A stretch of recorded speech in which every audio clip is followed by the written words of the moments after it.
আপনারা কিভাবে page setup ঠিক করবেন।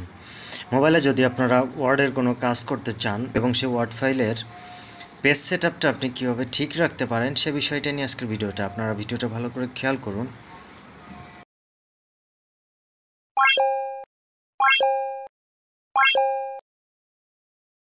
মাইক্রোসফট ডকুমেন্টটা এখানে ওপেন করলাম। অ্যাপ্লিকেশনটা আসার পরে যে নিচে ক্রিয়েট লেখা দেখছেন আপনারা, এই ক্রিয়েটে টাচ করে দেবো। ক্রিয়েটে টাচ করার পরেই যে ফাংশনটা আসলো, এখান থেকে দেখেন এই যে এমএস ওয়ার্ডটা দিলাম, দেওয়ার পর এখান থেকে ব্ল্যাঙ্ক শিটে ওকে করে দিলাম।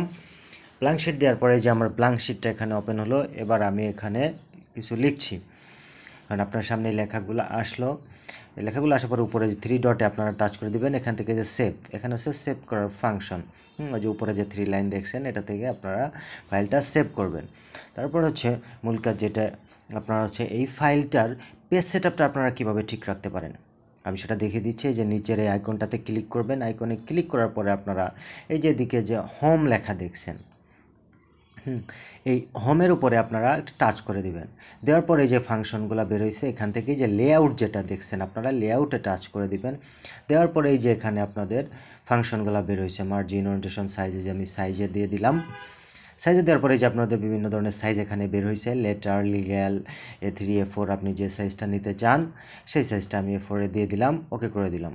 ব্যাস, এই পেজ সেটআপ ঠিক হয়ে গেল। ভিডিওটা যদি আপনাদের কাছে ভালো লেগে থাকে আপনারা শেয়ার করে দিবেন। এই শেয়ারের মাধ্যমে কিন্তু আরও অনেকে জানতে পারবে। আর এই ধরনের অনেক ভিডিও আমার এই প্রোফাইলে পাবেন। আপনারা প্রোফাইলটাকে ফলো করে রাখতে পারেন। কোনো কিছু জানার থাকলে আপনারা কমেন্টে জানাতে পারেন। আজকে পর্যন্তই, অন্য কোনো দিন দেখাবো অন্য কোনো ভিডিওতে।